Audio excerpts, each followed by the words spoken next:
prévision de la journée du mardi 14 janvier, PPI à 14h30, donc inférieur aux attentes, donc plutôt une bonne nouvelle. Ensemble du calendrier de la semaine, les earnings de la semaine, donc JP Morgan le mercredi.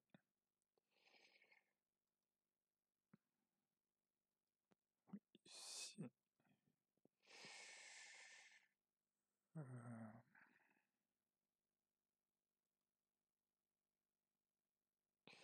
Rappel, voilà.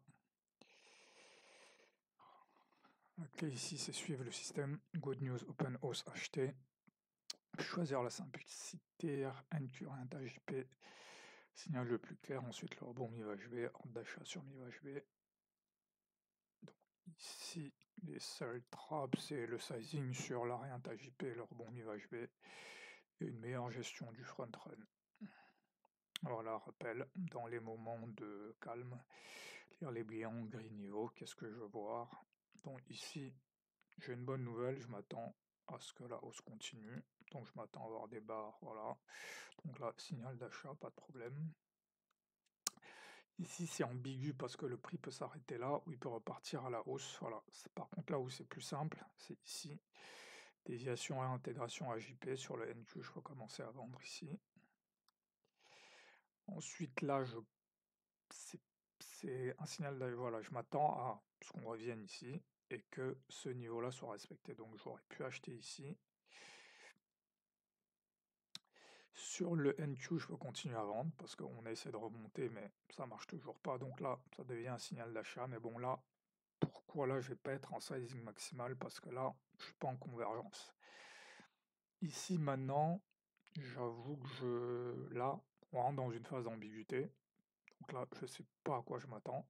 Ici, par contre, je m'attends à ce que la baisse continue. Donc, typiquement, la fermeture de ce fair value gap. Là, peut-être pas encore. Voilà, là maintenant c'est clair. Voilà ce à quoi je m'attendais.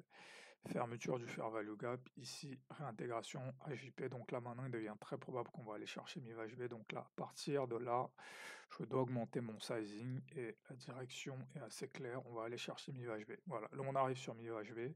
Donc déjà, je dois avoir mon ordre d'achat ici. Pourquoi? Parce que on reste quand même dans une dynamique de bonnes nouvelles. Donc ça peut juste être un dip. Mais vraiment parce qu'il y a eu cette bonne nouvelle. Donc ici, sur MIVHV. Donc là maintenant, je m'attends à une déviation puis une réintégration.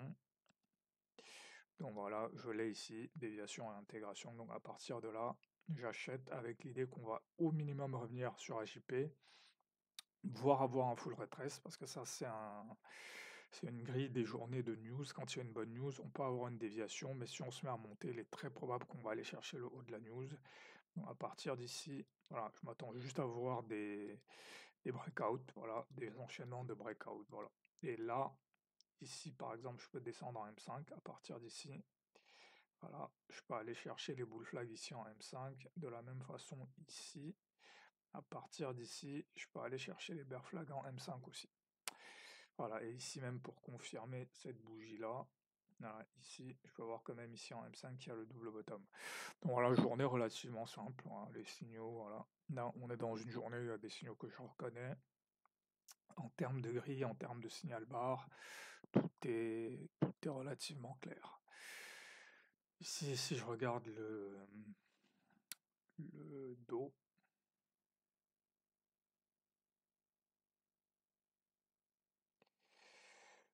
voilà, ce qui s'est passé en fait, c'est qu'on est venu chercher le bas du range, donc il y avait aussi des swings, voilà, je ne vais pas montrer, mais il y avait aussi des swings à prendre. On est venu chercher le bas du range, et là maintenant il y a un rebond sur le bas du range. Classiquement, c'est ça. Là, le Nasdaq.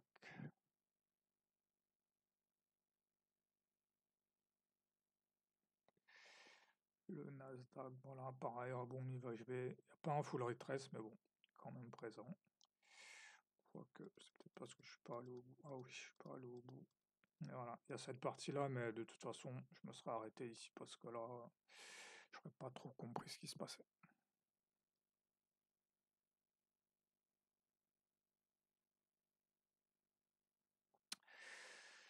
Donc,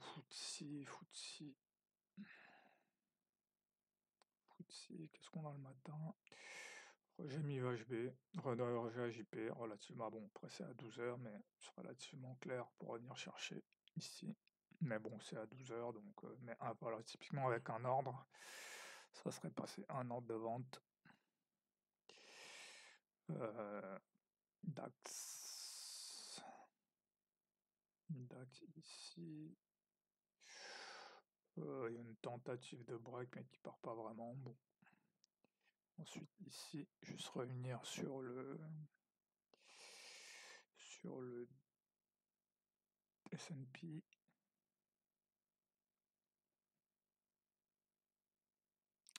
Donc voilà, déjà la veille, lundi, il y avait un swing à prendre ici, sur le simple principe que là, c'est un range, donc on est venu tester le bas du range, le plus probable c'est qu'on reparte à la hausse, ça demande un peu de conviction, mais c'était pas compliqué.